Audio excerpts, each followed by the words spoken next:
제25호 태풍 콩레이가 전국 곳곳을 핥히고 갔습니다. 남은 건 복구 문제입니다.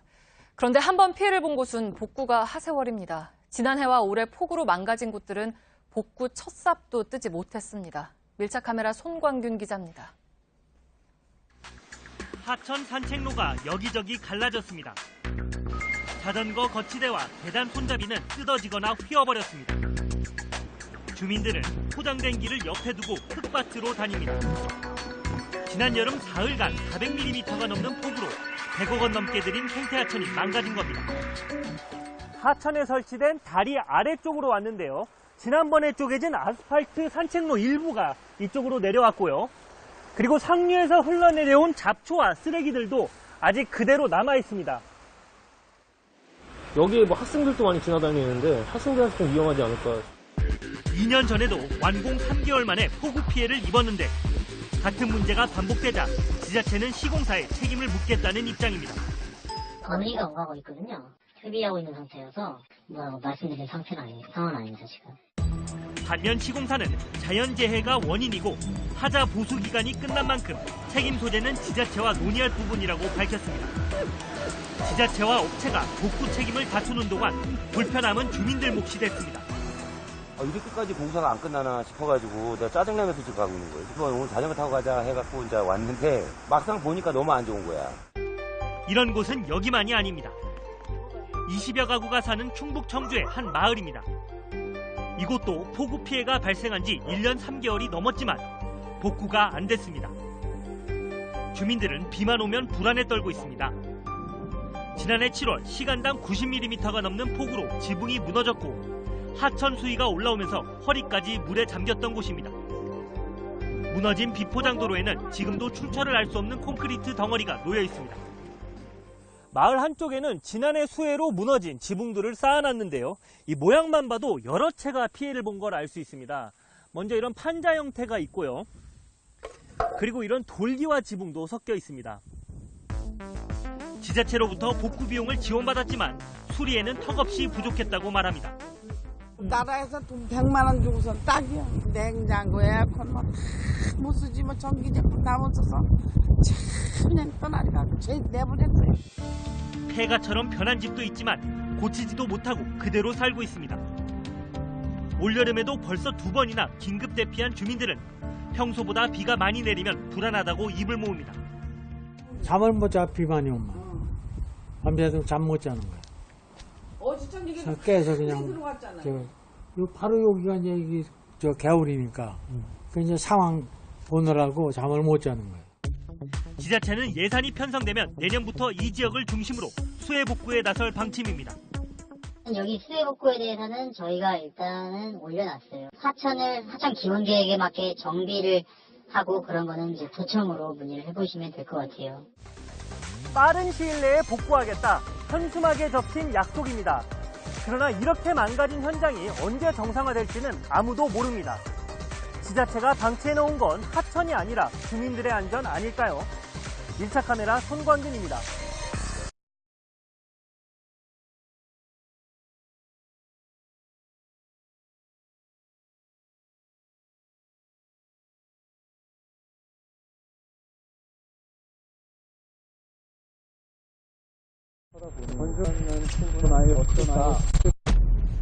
전 누굴까요?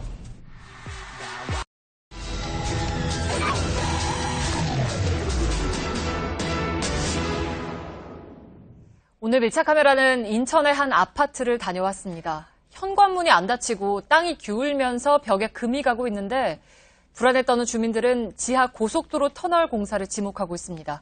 김도훈 기자입니다. 제가 지금 나와 있는 곳은 인천 시내 한 아파트 입구입니다. 최근 수도권 집중호우 이후에 이 아파트에서 황당한 민원이 수차례 접수되고 있다는데요. 도대체 어떤 일이 벌어지고 있는지 안으로 한번 들어가 보겠습니다.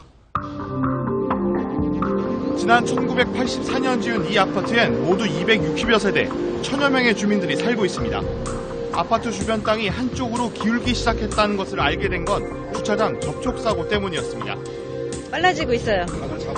어느 날 갑자기 이중 주차된 차량들이 뒤로 한꺼번에 밀리면서 뒤엉켰던 겁니다. 근데 어느 순간부터 쭉 내려와가지고 차들이 그냥 저절로 굴러내려오는 거예요. 불과 3개월 전까지만 해도 이런 일이 없었어요.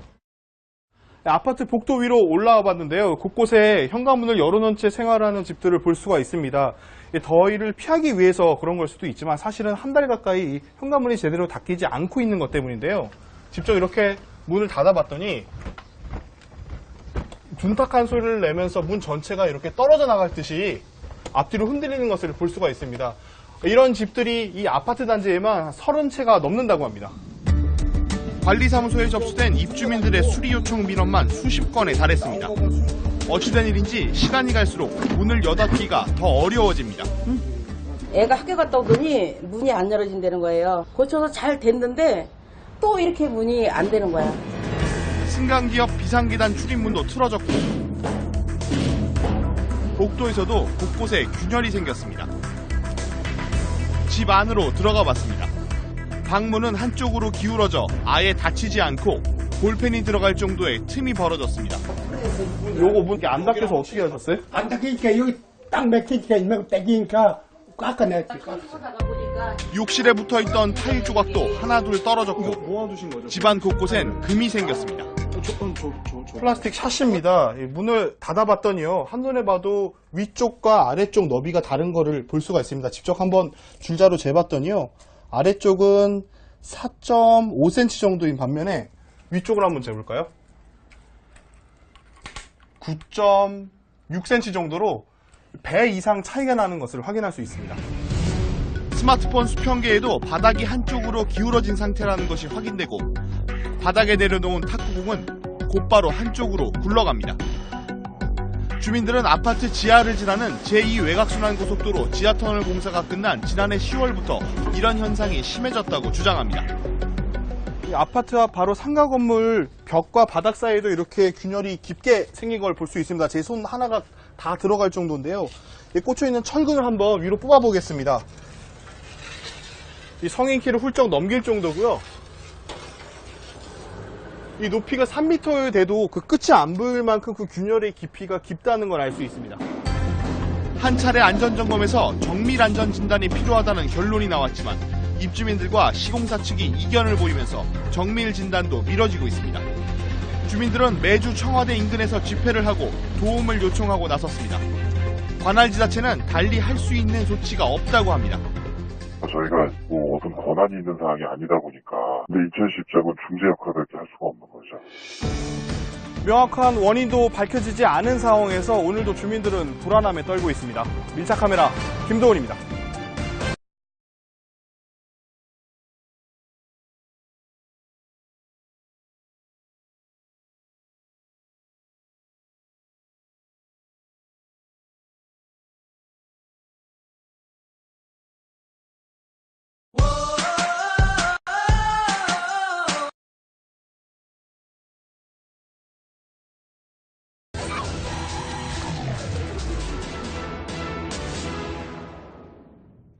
최근 수도권에 막대한 예산이 투입된 체육시설들이 들어서고 있습니다. 그런데 접근성도 낮고 활용 방안도 없어서 주민들에게 외면받고 있습니다.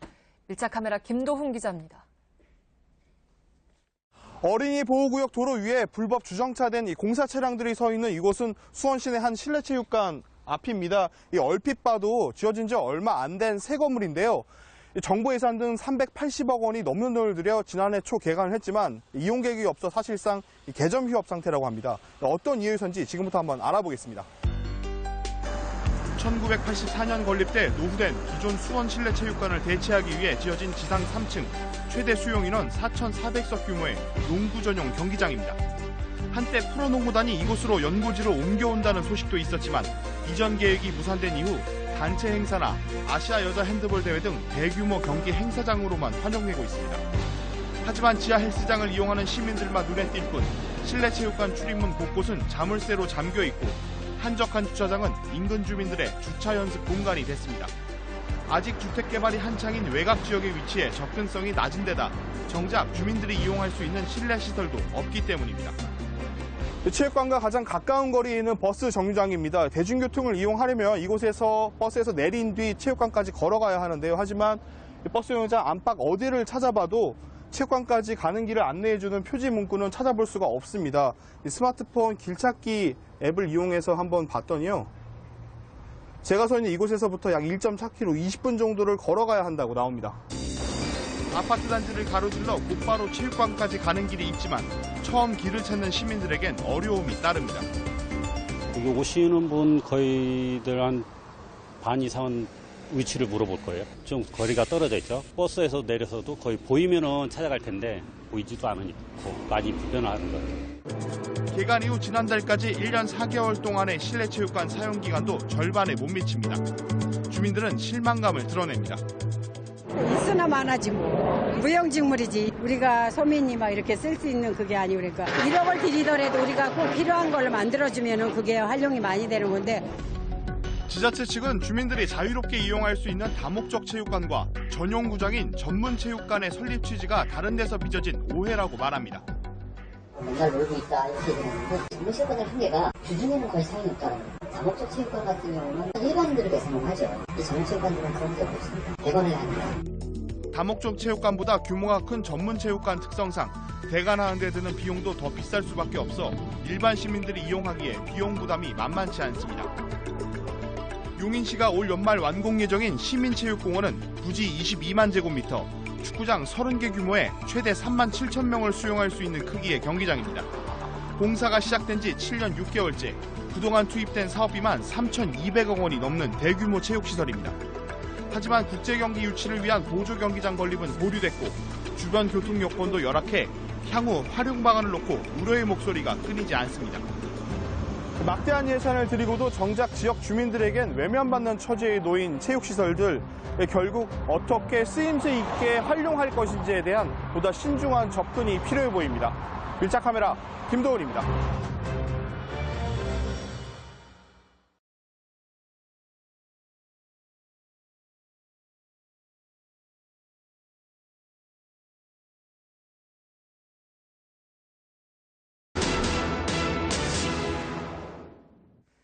네, 오늘 밀착카메라는 이명박 전 대통령의 고향 마을에 다녀왔습니다. 팽팽한 긴장감 속에 있습니다. 기념관과 고향 집을 찾아오는 발길은 뚝 끊겼고 주민들은 복잡한 심경을 드러냈습니다. 손광균 기자입니다. 도로 한쪽에 이명박 전 대통령의 고향인 덕실마을 이정표가 나타나기 시작합니다. 마을까지 5km를 가는 동안 10번 이상 등장합니다. 마을 입구에 있는 이 초가집이 이명박 전 대통령의 고향집입니다. 원래부터 이 모습이었던 게 아니라 당선 이후에 새롭게 복원을 한 건데요. 여기서 생가가 아닌 고향집이라고 표현하는 이유가 있습니다. 이 전 대통령은 일본 오사카에서 태어났기 때문인데요. 이 집도 원래 여기에 있었던 게 아니라 100m 정도 떨어진 곳에 자리하고 있었습니다.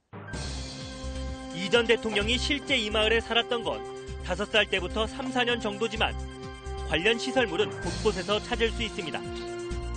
경주 이씨 관련 유적에는 이 전 대통령과 형 이상득 씨의 이력을 소개했고 이 전 대통령의 일화들로 길 한쪽을 장식했습니다. 시설 대부분은 운영을 중단했습니다. 고향 집터에 있던 가게 안쪽은 불이 꺼진 채 기념품만 쌓여 있습니다. 이 마을에서 가장 눈에 띄는 건 이 2층짜리 건물입니다. 바깥에는 마을 이름을 따서 덕실관이라고 해놨는데요. 안으로 들어가면 이렇게 이명박 대통령 기념관이라고 안내를 해놨습니다. 이 안쪽으로는 더는 들어가 볼 수가 없는데요. 지난해 11월 발생한 지진으로 임시 휴업에 들어갔기 때문입니다. 이 마을을 중심으로 현재까지 이 전 대통령 기념사업에 들어간 금액은 70억 원이 넘습니다. 경북도청, 포항시 등으로부터 세금이 투입된 것은 물론이고 매년 들어가는 인건비도 만만치 않습니다. 실제 관광 효과도 미미합니다. 이 전 대통령 당선 직후 48만 명에 달했던 관광객은 2011년 13만 명, 2013년 8만 명으로 떨어졌습니다. 지난해 11만 명으로 소폭 늘었지만 지금은 주말만 볼 수 있는 실정입니다. 특히 뇌물수수 등 이 전 대통령에 대한 각종 의혹이 불거지면서 기념관 용도를 바꿔야 한다는 주장도 나옵니다.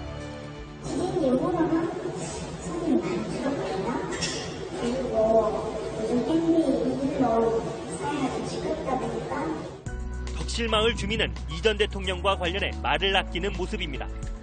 그런 것은 우리가 여기 뭐 암자가 아닌데 구속 여부에 대해서도 반응은 엇갈립니다. 구속 될 것 같으세요? 소유장으로 하면 하유이죠. 자수성한도 계속이야 낫다고 돈을 치는 싫은 소리도 들리잖아요. 하도 못해 학생들 오다가다 그 부담 라면 끓여주고 커피 한 잔이라도.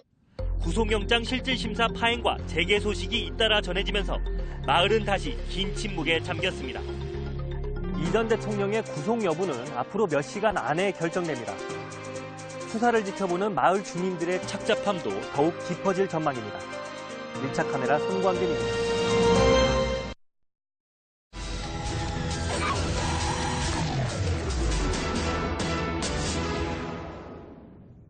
최근 서울과 지방을 연결하는 고속도로들이 속속 개통했습니다. 그만큼 교통은 원활해졌지만 부작용도 있습니다. 국도나 지방도로에 난립했던 휴게소들이 문을 닫으면서 운전자는 물론 인근 주민들도 불편해하고 있습니다. 1차 카메라 손광균 기자입니다. 강원도 한 휴게소입니다. 한때는 이곳에 사람들의 발걸음이 이어졌는데요. 제 뒤로 보이는 것처럼 이 설악산의 전경을 한눈에 다 담을 수 있는 명소로 소문났기 때문입니다. 저희 취재진도 지난해 6월 이 휴게소에 들려서 편의점과 화장실을 사용했는데요. 지금은 문이 이렇게 잠겨 있고 바깥에는 전기요금과 수도요금 납부 독촉장만 걸려 있습니다. 식당 안 의자와 테이블에는 먼지만 쌓여 있고 수조는 버려졌습니다. 편의점 매대에는 제품들이 그대로 있습니다. 2006년에 세워진 이 휴게소는 몇 달째 주유소만 운영하는 반쪽짜리 신세입니다. 주인이 영업을 중단하면서 휴게소라는 이름이 무색할 정도로 지저분해졌습니다. 사정이 이렇다 보니 지나가던 시민이 쓰레기를 함부로 버리는 모습도 포착됩니다. 관리를 안 하는 휴게소에 남아있는 건 쓰레기들 뿐입니다. 하지만 더 심각한 문제가 있는데요. 화장실을 모두 잠궈놨다는 겁니다. 이 때문에 용변이 급한 일부 시민들이 이 장애인 화장실을 무단으로 사용했는데요. 안으로 들어가 보면 저희가 방송으로 보여드리기 너무 힘들 정도로 내부는 심각하게 더러운 상태입니다. 불과 2시간 동안 수십 명이 화장실을 쓰려고 차에서 내렸다가 되돌아갑니다. 주유소 화장실 가야 돼. 다 닫았어.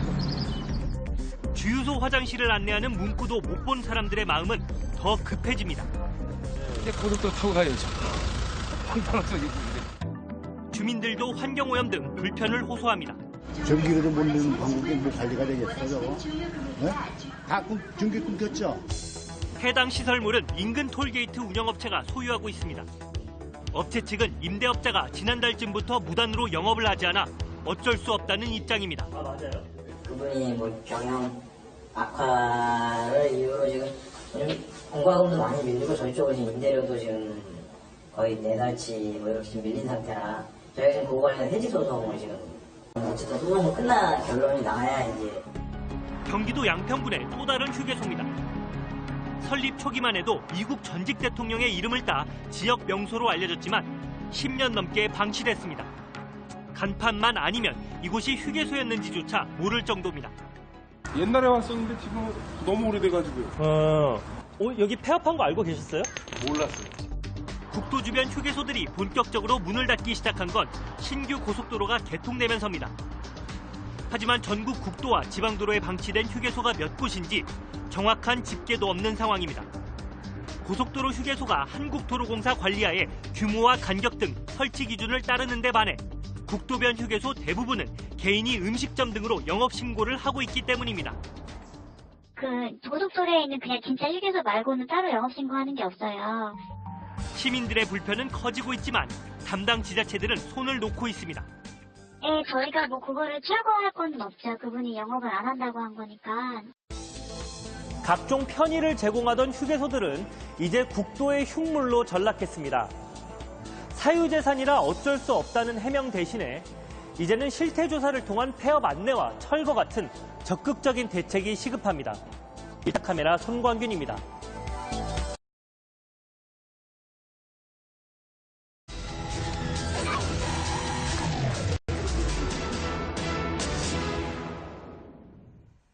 제25호 태풍 콩레이가 전국 곳곳을 핥히고 갔습니다. 남은 건 복구 문제입니다. 그런데 한 번 피해를 본 곳은 복구가 하세월입니다. 지난해와 올해 폭우로 망가진 곳들은 복구 첫 삽도 뜨지 못했습니다. 밀착 카메라 손광균 기자입니다. 하천 산책로가 여기저기 갈라졌습니다. 자전거 거치대와 계단 손잡이는 뜯어지거나 휘어버렸습니다. 주민들은 포장된 길을 옆에 두고 흙밭으로 다닙니다. 지난 여름 사흘간 400mm가 넘는 폭우로 100억 원 넘게 들인 생태하천이 망가진 겁니다. 하천에 설치된 다리 아래쪽으로 왔는데요. 지난번에 쪼개진 아스팔트 산책로 일부가 이쪽으로 내려왔고요. 그리고 상류에서 흘러내려온 잡초와 쓰레기들도 아직 그대로 남아 있습니다. 여기에 뭐 학생들도 많이 지나다니는데 학생들한테 좀 위험하지 않을까. 2년 전에도 완공 3개월 만에 폭우 피해를 입었는데 같은 문제가 반복되자 지자체는 시공사에 책임을 묻겠다는 입장입니다. 건의가 오가고 있거든요. 협의하고 있는 상태여서 말씀드린 상황은 아닙니다, 지금.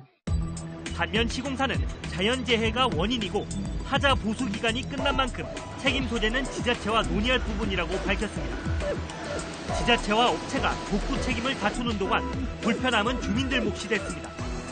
이렇게까지 공사가 안 끝나나 싶어가지고 내가 짜증나면서 지금 가고 있는 거예요. 오늘 자전거 타고 가자 해갖고 이제 왔는데 막상 보니까 너무 안 좋은 거야. 이런 곳은 여기만이 아닙니다. 20여 가구가 사는 충북 청주의 한 마을입니다. 이곳도 폭우 피해가 발생한 지 1년 3개월이 넘었지만 복구가 안 됐습니다. 주민들은 비만 오면 불안에 떨고 있습니다. 지난해 7월 시간당 90mm가 넘는 폭우로 지붕이 무너졌고 하천 수위가 올라오면서 허리까지 물에 잠겼던 곳입니다. 무너진 비포장도로에는 지금도 출처를 알 수 없는 콘크리트 덩어리가 놓여 있습니다. 마을 한쪽에는 지난해 수해로 무너진 지붕들을 쌓아놨는데요. 이 모양만 봐도 여러 채가 피해를 본 걸 알 수 있습니다.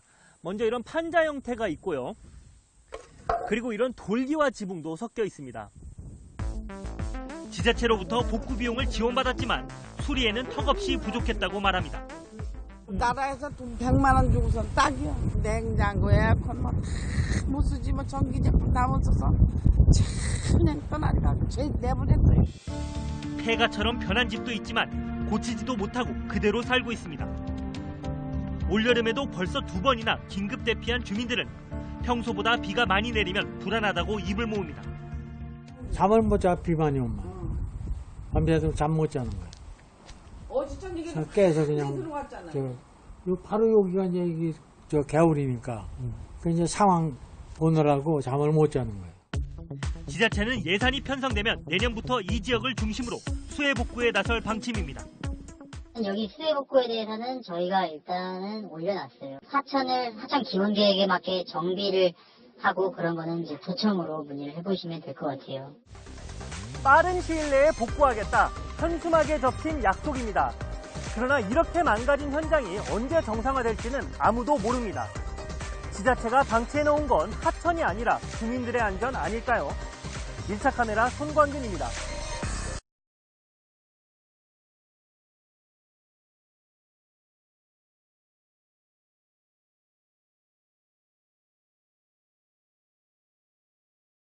열심히 모은 돈 그냥 두면 아까운데. 어니스트 펀드 하면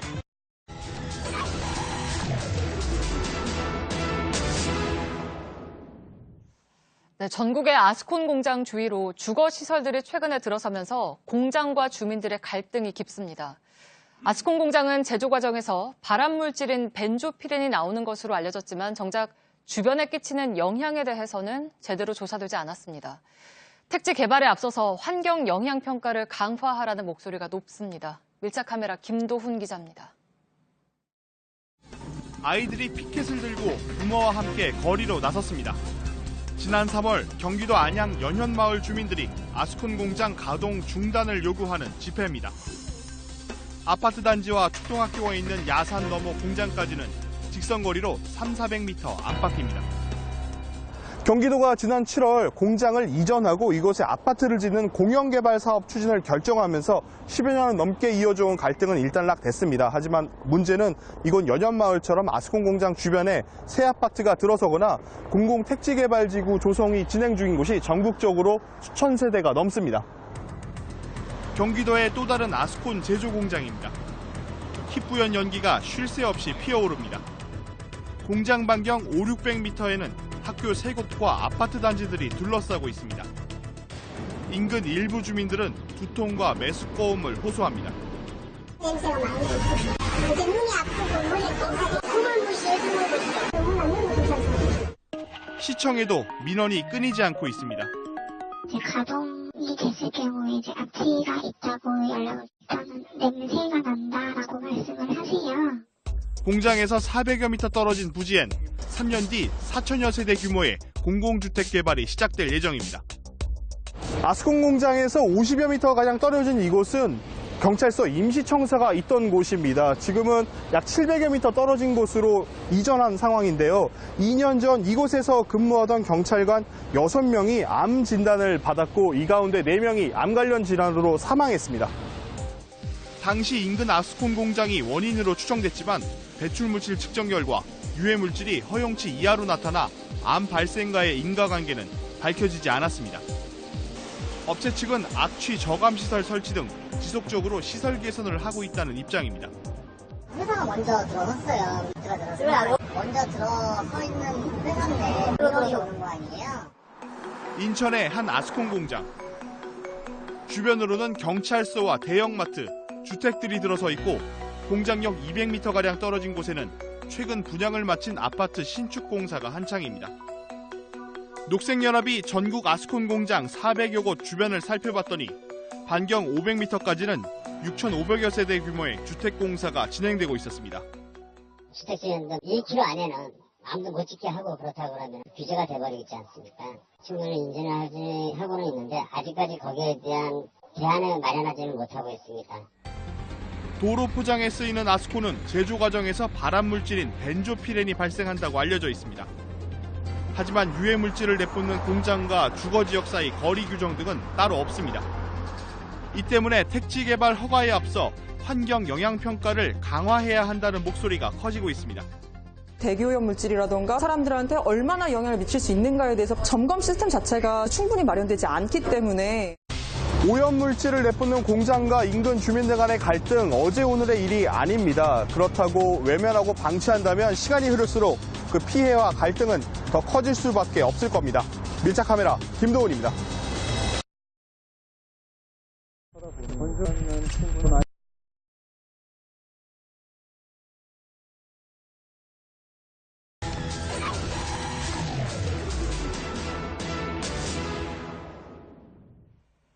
네, 전국의 공사장 근처에서는 집안 침하가 발생하는 곳들이 많습니다. 문제는 공사로 인한 피해가 분명한데도 제대로 보상받기가 쉽지 않다는 겁니다. 관련 규정이 없어서 보상을 둘러싸고 건설사와 주민 간의 법적 다툼을 벌이는 곳도 많습니다. 밀착 카메라 윤재영 기자입니다. 전라남도 순천의 한 아파트 공사장. 펜스 하나 건너 주택들의 현수막이 연이어 붙어 있습니다. 집 안으로 들어가자 외벽과 마당 곳곳이 크게 갈라졌고 바닥엔 콘크리트 잔해들이 발에 치입니다.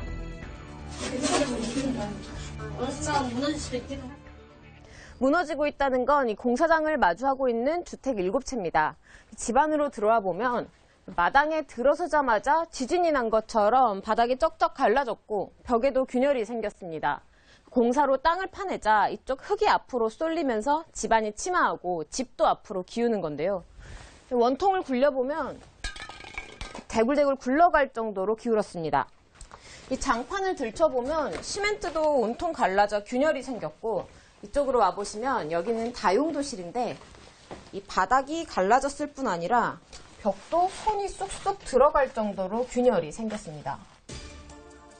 지난 5월 바로 옆 아파트에서 터파기를 시작한 뒤 문제가 생긴 건 모두 7집에 달합니다. 시에서 의뢰한 안전진단에서 6곳이 2등급, 한 곳은 D등급 평가를 받았습니다. 2등급은 최하 안전등급으로 즉각 사용을 금지해야 하는 상태입니다. 원인은 공사로 인한 상수관 파열과 이로 인한 집안 침하로 판단됐습니다. 시청은 추석 전까지 이주를 통보했지만 정작 이사를 한 건 새들어 살던 한 가구뿐입니다. 떠나고 싶지 않은 곳에서 쫓겨나는 심정으로 나가는 거라 정말 황당하고 어이가 없네요, 진짜. 조합 측은 보증금 3천만 원에 월세 50만 원을 1년 동안 지원해 줄 수 있다는 입장입니다. 반면 집주인들은 재건축이 약속되지 않는 한 나갈 수 없다는 입장입니다. 이사를 내보내고 보수 보강을 실시할 예정이라 건물이 조금 피했을 때는 보수 보강이 돼요. 그런데 이렇게 많이 집이 파손돼가지고 조합 측은 주민들이 과도한 보상을 요구한다고 주장합니다. 실질적으로 뭐 집이 뭐 금이 가고 뭐 이런 정도지 32년이 넘었어요 집이. 그리고 집 자체가 철근 콘크리트 집이 아니고 백돌로 만드는 집이에요. 순천시는 시공사의 결정만 바라보고 있습니다. 그런 것은 협상을 사실상 해야 되거든요. 개축을 하는 방향으로 저희들이 유도를 하려고 좀 준비를 하고 있습니다. 공사로 인한 피해 보상에 대한 규정이 없다 보니 법적 다툼으로 이어지는 경우가 많습니다. 충북 청주의 한 건물입니다. 건물 곳곳에 금이가 있습니다. 해당 건물 주인은 바로 옆 건물이 병원으로 재건축되면서 균열이 시작됐다고 주장합니다. 지하 토파기차의 지하 토파기한 이후에 갑자기 이제 이 바닥 부분에 이런 금들과 함께 우리가 이런 식으로 병원 측은 건물주의 보상 요구가 과도하다고 맞서면서 양측은 1년 넘게 소송을 벌이고 있습니다. 하자에 대한 보수 보강에 대한 걸 갖다 우리가 해피한다는 건 아니고 그쪽도 욕심을 부리고 있다는 거예요. 건물 자체에도 태생적인 건물 하자가 있는 것이다. 피해를 입는 사람은 당사자들만이 아닙니다. 이달 초 다세대 주택 공사장 인근에서 기울어진 상도 유치원. 시공사와 동작구청 모두 안전관리 소홀 등을 이유로 경찰에 고발당했습니다. 아이들은 인근 상도초등학교로 임시 등원 중입니다. 솔직히 이게 아이들이 잘못해서 이루어지는 일이 아니거든요. 근데 지금 피해는 고스란히 아이들이 다 받고 있는 거예요. 갑자기 자신이 살던 집이나 자신의 아이가 다니는 유치원이 무너진다면 그 심정이 어떨까요? 그 원인이 건설사의 부실 공사로 밝혀져도 기본적인 보상조차 제대로 받기 힘든 현실. 어디서부터 문제일지 짚어봐야 할 것 같습니다. 밀착 카메라 윤재영입니다.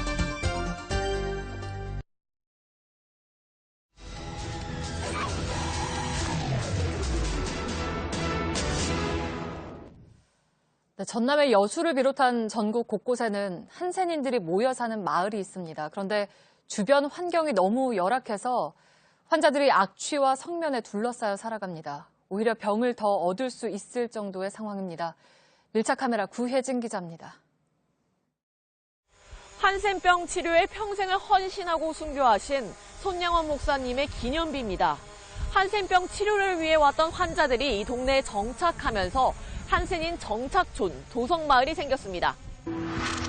1928년 설립된 우리나라 최초 한센병 치료병원 여수애양원입니다. 갈 곳이 없는 환자들이 땅을 일구며 마을을 만들었습니다. 서로 가가지고 거기서 조금 이제 살면서 그래갖고 이제 얘가 좋다 해서 요리 얹어갔지. 한센병 환자 격리 규정은 지난 1963년 폐지됐지만 이후에도 마을 밖을 오가는 건 쉽지 않았습니다. 74년 동안 온 게 첫째몽이 있더라고. 어디서 왔냐 여사거 꼬치문지 물어가지고 누집이 찾아온다고 하면은 들여보내고 그랬어요. 하지만 이 마을에서 가장 유명한 건 심각한 악취입니다. 대부분의 주민들이 생계를 위해 돼지나 닭 등을 길렀는데 공간이 없어 가정집 사이사이에 축사를 지은 겁니다. 한센인 2세나 3세들은 놀림도 피하지 못했습니다. 진짜 친한 친구였거든요. 근데 친구가 딱 그 이야기를 하는데 나한테서 냄새 나는 것보다 얘는 나를 그런 눈으로 봤구나 하는 게 잘못했어. 지금도 애들 별명이 이제 똥장군 같이 뭐 그런 별명. 처음 정착했던 한센인 대부분은 나이가 들면서 사육을 접었습니다. 하지만 폐축사가 방치된 채 남아있거나 축사를 산 외지인들이 대규모로 축사를 확장하면서 문제가 심해졌습니다. 실제로 지금 사람이 살고 있는 집입니다. 주변은 폐축사로 둘러싸여 있는데요. 이 뒤쪽에는 지금 돼지를 기르고 있는 농장도 있습니다. 이곳에서 제대로 처리되지 않은 축산 오폐수들이 집 벽을 따라서 그대로 흘러내리고 있는데요. 이게 오랫동안 고여 있다 보니 악취가 이루 말할 수 없습니다. 아유, 말도 마십시오. 정말 짜증이 날 정도로 집에 들어오기가 싫을 정도로 그렇게 냄새가 많이 납니다. 돼지 축사에서 흘러나온 오수가 하수도로 흘러갑니다. 마을의 하수관로마다 축사에서 그대로 흘러나온 오폐수가 고여 있습니다. 공동처리장은 정화 기능이 제대로 작동하지 않아 부패한 부유물이 둥둥 떠 있습니다. 이런 오수는 바다로도 흘러들어가 주변 갯벌도 썩어가고 있습니다. 냄새가 너무 심해 주민들은 빨래도 널지 못할 지경입니다. 빨래는 날마다 돌려야 돼요. 소용없어요. 그래도 빨래도 밖에 못 널고 전부 집안에 저 방에도 또 한 건 널리가 있거든요. 이곳 도성마을에는 유난히 회색 지붕이 많습니다. 1급 발암물질인 성면으로 만들어진 슬레이트들인데요. 오래된 축사들이 미처 지붕 개량을 하지 못한 겁니다. 그런데 이 성면 슬레이트 사이사이에는 일반 가정집도 섞여 있습니다.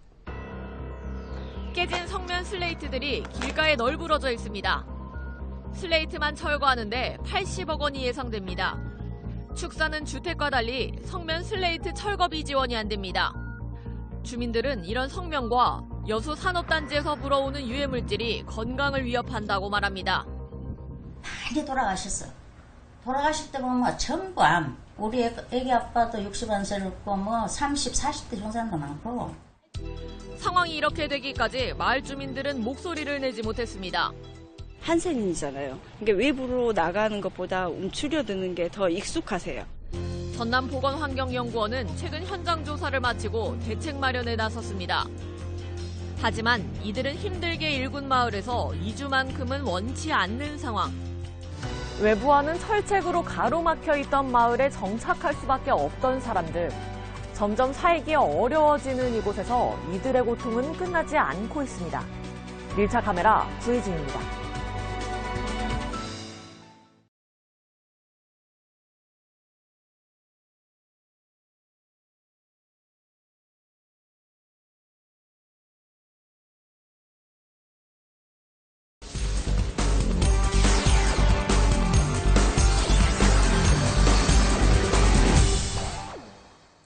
고속도로에서 장시간 운전하다 보면 졸음을 참기 힘들 때가 많습니다. 그래서 4년 전부터 고속도로에 졸음 쉼터를 늘리고 있는데요. 운전자의 안전을 위한 곳인데 오히려 사고를 유발하는 경우가 많다고 합니다. 더러는 불쾌감을 주는 경우까지 있다고 하는데요. 밀착 카메라 박소연 기자입니다. 운전자들이 졸음 쉼터에서 쪽잠을 청합니다. 차에서 내려 장시간 운전으로 인한 피로를 풀기도 합니다. 많이 피곤하시죠? 졸려가지고 한 5분, 10분 쉬면은 잠이 깨죠. 쉼터의 편의시설은 어떤지 확인해봤습니다. 이곳 졸음센터는 주차 공간만 있고 운전자들이 내려서 잠시 쉴 수 있는 장소는 전혀 없습니다. 이런 가드레일과 펜스 옆에는 이렇게 먹다 버린 물병도 발견되고요. 또한 이 담배꽁초 가득한 일회용 컵도 곳곳에 버려져 있습니다. 곳곳에 휴지들이 버려져 있고 먹다 남은 음식물이 나뒹굽니다. 쓰다버린 이불도 발견됐습니다. 냄새도 나고 지저분한 데도 있는 데도 있으니까 관리가 잘 안 되고. 경부고속도로 하행선에 있는 오산 쉼터입니다. 보시는 것처럼 차량을 주차할 수 있는 공간이 이렇게 마련되어 있는데요. 안내판 한번 보시죠. 화장실과 매점 등 편의시설을 이용하려면 인근에 있는 휴게소를 이용하라라고 적혀 있습니다. 전국에 있는 졸음쉼터 160곳을 조사해봤더니요. 이곳처럼 화장실이 없는 경우가 절반 이상이었습니다. 화장실이 없어 아이들은 쉼터 가장자리에서 용변을 해결하기도 합니다. 심지어 운전자들이 앉아서 쉴 의자 뒤에서 인분이 발견되기도 했습니다. 졸음 쉼터가 사고를 유발한다는 지적도 나옵니다. 지난 7일 경기도 용인의 경부고속도로에서 갑자기 졸음 쉼터로 가려던 트럭으로 인해 사고가 발생했습니다. 승용차가 트럭을 피하려다 쉼터 진입로에 주차된 차량을 들이받은 겁니다. 운전자들은 졸음 쉼터의 진입로가 지나치게 짧다고 입을 모읍니다. 왔다가 나갈 때도 속도를 못 내요. 이게 100km씩 달리고 하는데 이게 한 30m 거리에서 100km를 낼 수가 없어요. 그래서 좀 위험하기도 하고. 취재진이 직접 호남고속도로 하행선의 한 쉼터에 들어가 보고 차에서 내려 현장을 확인해 봤습니다. 졸음쉼터 전역에는 시간당 30km 이하로 달려야 하는데요. 지금 보시는 것처럼 진입로가 굉장히 짧다 보니까요. 속도 늦추기가 굉장히 어려워 보입니다.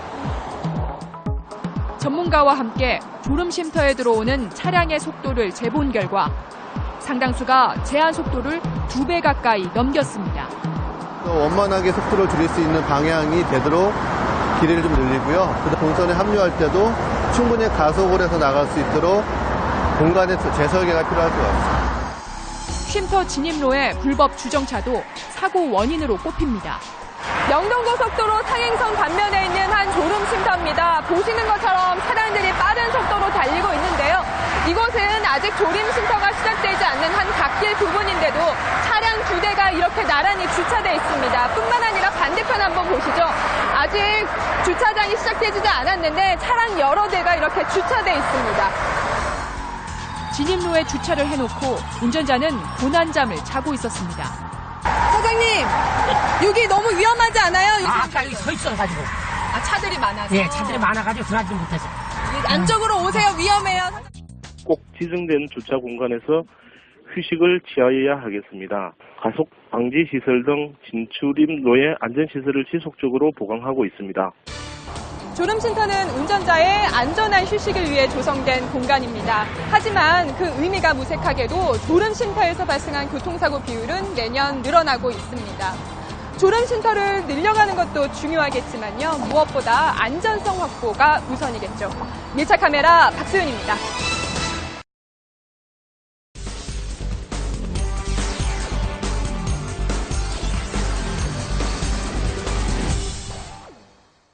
브레이크가 잘 걸리지 않는 차들이 있습니다. 고장 때문이 아니라 도로에서 우회전하는 차량들 이야기입니다. 우회전하는 과정에서 보행자들을 위협하는 실태를 밀착 카메라가 취재했습니다. 강신후 기자입니다. 횡단보도에 보행자와 차가 한 대 뒤엉켜 있습니다. 이렇게 살금살금 다가오는 우회전 차량. 횡단보도에서 많이들 경험하셨을 건데요. 우선권은 보행자에게 있습니다. 하지만 현실은 그렇지만은 않습니다. 녹색불이 켜진 횡단보도를 보행자가 걷고 있지만 차들은 아랑곳하지 않습니다. 아찔한 상황이 연출되기도 합니다. 횡단보도 사고는 지난해 2,700여 건 등 매년 2,500건 이상 발생합니다. 올해 초에도 우회전을 하던 버스에 치여 30대 여성이 숨지는 사고가 났습니다. 택시 같은 경우에 좀 빨리 오거든요. 안 멈추고 그래서 좀 멈칫할 때도 많고 본 적도 많고. 그냥 너무 앞으로 나와 있거나 그러면 그냥 건너면 안 될 것 같고 그냥 불안하고 좀 그래서 위험한 경우가 좀 많아요. 보행자가 있는데도 멈추지 않았던 운전자는 남 탓을 합니다. 그렇죠. 근데 실제로 보행자들도 원래 제 길로 가야 되지. 나도 위반했지만 보행자들 다르게 질러왔지. 아니 보행 길이 아닌데로. 신호가 없는 횡단보도에서는 차량이 보행권을 뺏는 경우가 종종 목격됩니다. 이런 문제를 해소하기 위해 우회전 신호등을 설치한 도로도 있습니다. 저편 보행자를 위해 이곳에 이렇게 우회전 전용 신호등을 만들었는데 보시는 것처럼 이렇게 지키지도 않고 있습니다. 경찰은 집중 단속을 하지만 운전자들의 저항이 거셉니다. 어디 신호를 보내? 이건 우측 꺾어지는 거고 신호가 사고 날 염려가 없는 거 아니면 인정 못 하니까요. 인정을 못 하시면 10일 이내에 이의 신청을 하시면 됩니다. 아, 그런 방 좀 봐줘요. 저희는 위반을 해서 단속을 하는데 되레 항의를 많이 하신 분들이 많습니다. 그래서 저희 입장에서는 많이 곤란한 경우가 많은데 단속이 끝나면 또다시 위반 차량이 늘어납니다. 운전자를 쫓아가 물어봤습니다. 신호가 어디 때는 거예요? 그 위에 있잖아요. 절대 보이질 않네요. 여기 우회전 신호 있잖아요. 이거를 안 지키셨는데. 우회전 신호 뭐요? 못 봤어요? 운전자들은 신호가 제대로 보이지 않는다고 하소연을 하고 있습니다. 어느 정도인지 카메라가 장착된 특수 안경을 쓰고 운전자 입장에서 확인해 보겠습니다. 머리 위에 설치된 신호는 멀리서 보이지만 정지선에 서면 보이지 않습니다. 우측 보조 신호등도 시야에 잘 들어오지 않습니다. 이 위에 있는 신호가 제대로 보이지 않기 때문에 이렇게 우회전하는 차량은 정지선이 저 멀리 있는데도 불구하고 이곳에서 정차를 하고 있습니다. 우회전 신호에 대한 운전자들의 인식이 확립되어 있지 않은 데다 신호등도 잘 보이지 않는 겁니다. 시민들의 안전이 위협받을 수밖에 없는 상황입니다. 우회전 차량의 사고가 끊이지 않고 있습니다. 보행자에 대한 운전자의 배려와 함께 교통신호 시스템의 점검이 필요해 보입니다. 밀착카메라 강신우입니다.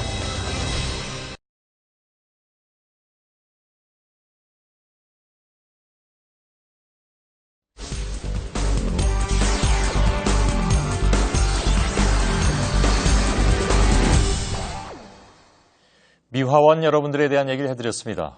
더 험한 환경도 있습니다. 최근에 한 환경미화원이 근무 중에 사망하는 사건이 발생했습니다.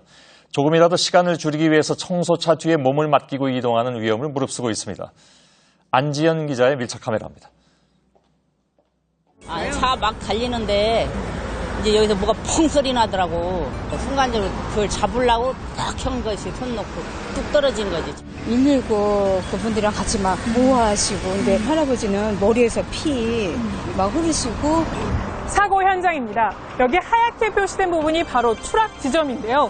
60대 환경미화원 최모 씨는 이 청소차 뒤에 타고 있다가 이곳으로 떨어졌고 곧바로 병원으로 옮겨졌지만 안타깝게 목숨을 잃었습니다. 청소차 뒤 발판 위에서 수거하던 스티로폼을 잡으려다가 변을 당한 겁니다. 다른 청소차도 위험하긴 마찬가지입니다. 환경미화원들이 쓰레기를 수거할 때 사용하는 발판입니다. 이렇게 폭이 좁아서 발이 겨우 올라갈 수 있을 정도의 폭인데요. 이렇게 올라가게 되면 별다른 안전장치가 없고 잡을 수 있는 건 이 2개의 막대가 전부입니다. 이들이 일하는 모습을 자세히 들여다봤습니다. 짧은 거리를 이동하며 쓰레기를 차에 싣다 보니 위험한지 알면서도 청소차 뒤에 매달려 가기 일쑤입니다.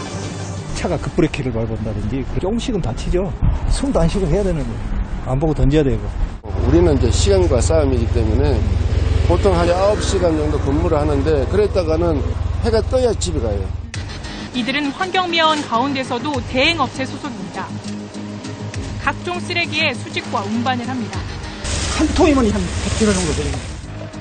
아파트 쓰레기 수거도 이들 몫입니다. 아파트에서 배출하는 음식물 쓰레기를 이렇게 수거하게 되는데요. 2.5톤짜리 트럭이 가득 차는 데는 1시간 정도 걸린다고 합니다. 상가가 밀집한 골목 구석구석엔 가져갈 쓰레기가 놓여 있습니다. 복지 역시 좋을 리 없습니다. 환경미화원들의 휴게 공간입니다. 출근과 퇴근 시 이 공간을 이용한다고 하는데요. 이 안쪽으로 와보시면 샤워 시설이 마련되어 있는데 고개를 숙여야 안쪽으로 들어갈 수 있는 데다가 굉장히 비좁습니다. 일을 마치면 작업복은 금방 더러워집니다.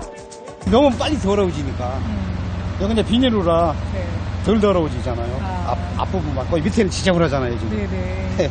여기 이제 요거 한 대는 좀 깨끗하고 이렇게. 서울시 대행업체 소속 환경미화원의 월 평균 임금은 250만 원이 채 안 됩니다.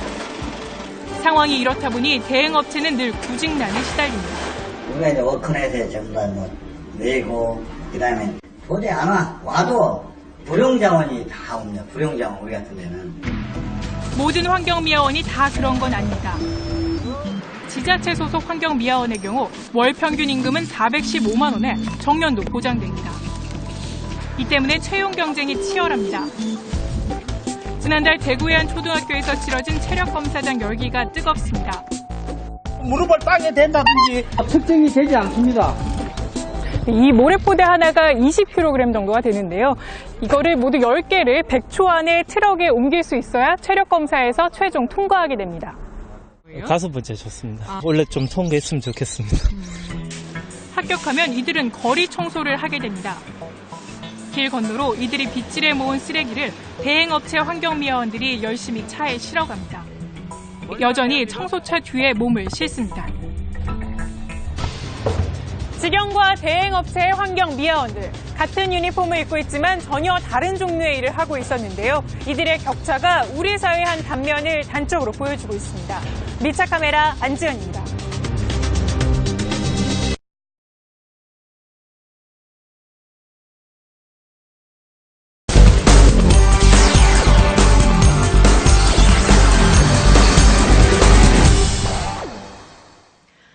택배기사들이 가장 무서워하는 계절이 왔습니다.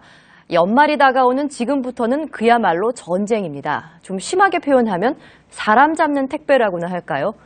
열악한 환경에서 일하는 이들을 밀착카메라 안지현 기자가 따라가 봤습니다. 우체국 택배 차량이 줄지어 들어옵니다. 이곳은 동서울 우편 집중국입니다. 이 전국 각지에서 서울로 배달되는 모든 택배가 모이는 곳인데요. 이 현재 시각은 새벽 5시 40분. 이곳은 벌써부터 분주한 모습입니다. 이 택배를 이 컨베이어 벨트에 싣고 장소별로 분류하는 작업을 하고 있습니다. 배달할 순서대로 정리하고 차량에 싣습니다. 본격적인 배달에 앞서 사전 작업만 3시간 넘게 걸렸습니다. 2개 들면 40kg라 허리에 무리가 너무 많이 가요. 하나씩 다 온대요. 우체국 택배 차량입니다. 오늘 하루 동안 배달할 택배가 이 트럭에 실려 있는데요. 이 보통은 1톤짜리 트럭이 가득 찬다고 합니다. 안에 어떤 것들이 실려 있는지 살펴볼까요? 여기 보시면 15kg의 사과 상자도 보이고요. 안쪽에 있는 상자도 무게가 15kg이라고 써 있습니다. 그 안쪽에는 쌀과 또 절임 배추 상자도 보이는데요. 이 대부분의 이처럼 20kg 내외의 무거운 것들이 많다고 합니다. 오늘 제가 이 차량을 직접 타고 택배가 어떻게 이루어지는지 한번 살펴보겠습니다. 남택성 씨는 7년차 우체국 위탁 택배기사입니다. 운전도 남 씨의 몫입니다. 골목에 급히 차를 세우고 계단으로 올라갑니다. 쌀 20kg짜리 지금 메고 갑니다. 이거는 엘리베이터가 안 되기 때문에요. 5층까지 올라가야 됩니다. 쌀 메고. 사람이 없으면 다시 들고 내려가야 하는 경우도 많습니다. 아까 같이 안 계시고 지어 나오고 이런 부분 하다 보면은 좀 시간이 더 소요가 되는 겁니다. 그래서 보통 1시간에 하다 보면은 아파트 같은 경우는 한 15개 정도. 빠르게 배달하기 위해 70kg 가까운 택배를 끌고 달립니다. 점심은 보통 차 안에서 해결합니다. 물 같은 경우는 목만 죽입니다. 많이 오면 또 화장실 가야 되기 때문에 번거롭기 때문에. 같은 시각 김정란 씨가 손수레를 끌고 우편물을 나르고 있습니다. 김 씨는 공무원인 집배원과 달리 시급을 받는 재택 집배원입니다. 우편물 왔습니다. 김 씨가 하루 동안 우편물 배달을 담당하는 곳은 모두 1624세대. 하루 종일 우편물에 시달리지만 김 씨의 월급 통지서엔 지난달 79만 원이 찍혔습니다. 민원 전화가 시도 때도 없이 밤이고 낮이고 업무가 끝났음에도 불구하고 그 사이 남 씨의 전화기도 끊임없이 울립니다. 김 씨와 같은 시급이 아닌 건당 수수료로 월급을 받는 남 씨. 이마저도 유류비와 차 보험비, 식비 등은 별도로 내야 합니다. 참 35원으로 지금 계약이 돼 있는데 실질적으로 하게 된다면 700원, 800원 정도 그 정도 저희들이 가져간다고 봅니다. 이 상자는 보시다시피 절임 배추를 담은 택배 상자입니다. 이 김장철을 맞아서 이처럼 절임 배추를 주문하는 사람들이 많다고 하는데요. 이 무게는 제가 한번 들어보니까 굉장히 무거운데요. 이 한 상자가 20kg이 넘는다고 합니다. 이 한 집에서 여러 상자를 주문하기 때문에 이처럼 손수레를 사용할 수밖에 없다고 합니다. 10kg당 차등 수수료가 적용되지만 실제 무게보다 더 가볍게 적힌 상자가 야속할 뿐입니다. 중량 부분에서는 실제로 20kg 써 있지만은 저울로 재보면 20kg가 넘습니다. 근데 이 하나하고 돈은 똑같아요. 그러니까 차라리 이거 몇 개 하고 말지. 영국과 프랑스 등은 집 앞까지 배달하는 택배의 무게를 20kg으로 제한하고 있습니다. 이제 오늘 배달할 마지막 택배 상자만이 남았습니다. 지난해까지 택배 시장이 4조 원 규모로 성장하는 동안 촌각을 다투는 배달원들의 삶은 그만큼 나아졌을까요? 밀착카메라 안지현입니다.